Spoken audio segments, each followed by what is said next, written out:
അത് ഈ കല്യാണം കഴിഞ്ഞ പുതുക്കായിട്ടാണ്. അതൊക്കെ തിന്നോളൂ. കല്യാണം കഴിഞ്ഞിട്ട് ഒരാഴ്ച ആയാലും മനസ്സാ ഇപ്പോഴും ഒരു സാധനം തിന്നണില്ല പറഞ്ഞാൽ ഞാൻ 4 ദിവസം മുന്നേ ഓൻ പെരുന്തമണ്ണ പോകുകയാണെങ്കിൽ മോമോസ് കൊണ്ടുവരാൻ പറഞ്ഞിരുന്നു. ഞാൻ അതൊക്കെ കേട്ടുകണാവോ. ഞാൻ ഒറ്റ നാൾ തന്നാണ്ടല്ലോ. ഇതെന്തിനാ ഓനോട് ഓരോന്ന് പറയുന്നുണ്ട്? ഓൻ കല്യാണം കഴിഞ്ഞ് പണിക്കും കൂടി ഇറങ്ങിയിട്ടില്ല. അപ്പോൾ ഇതിനൊക്കെ ഓരോന്ന് തിന്നാണ് പൂതിയായിട്ട് കഞ്ഞും ചോറും കുടിച്ചാൽ പോലെ പനിക്ക്. ചെറുക്കം വരുന്നുണ്ട്. ഞാനോട് ഇതിന്റെ കൂട്ടൊന്നും പറയണ്ട. അതെന്റെ മട്ടം പോലെ ഞാൻ ചോദിച്ചാൽ മനസ്സിലായിക്കോളാം. പനൊട്ടി ഇവിടെ വന്നാ എന്താ അത്?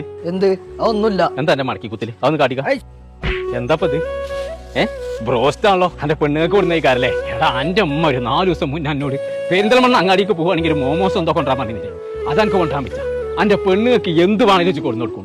ഒരാഴ്ചയായിക്കോളും ഈ പരിന്ന് വല്ലതും തിന്നിട്ട്. അത് കേട്ടപ്പോഴേ എന്റെ നെഞ്ഞാണ് പഠിച്ചു. ഇജുമുണ്ടാക്കേ ഒപ്പ തന്നെ എങ്ങാണ്ടായാലോ? എനക്കേ അറിയോ ഈ പെരിയിൽ ഇറച്ചിയോ മീനോ ഞാൻ തിന്നാണെങ്കിൽ എന്റെ അടുത്ത് പുടിച്ചു വാങ്ങോള്. എന്റെ കുട്ടി തിന്നിട്ടില്ല ഇറങ്ങണ ആ പ്ലേറ്റ്. എന്നിട്ട് ഓലെയാണ് ഇതൊക്കെ എങ്ങനെ ആക്കണത്? എന്നാ ഇപ്പൊ എന്റെ കുട്ടിയെ ഇത് ആർക്കാ കൊടുന്നു വെച്ചാൽ ഓൽക്ക് എന്നെ കൊടുത്താളാ. ഹിമ്മാക്ക് ഉപ്പാക്കൊന്നും വേണ്ട. ഇന്ന് പടച്ചോനെ എത്തിച്ചിട്ടേ ഓക്ക് പൂജ വെച്ച സാധനം വാങ്ങി കൊടുക്കാൻ പടച്ച റബ്ബ് എന്റെ അടുത്ത് പൈസ തന്നിട്ടുണ്ട് കേട്ടോ. ഞാൻ വാങ്ങി കൊടുത്തോളാം.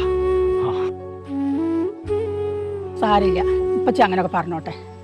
മോനത് കാര്യാക്കണ്ട കേട്ടോ.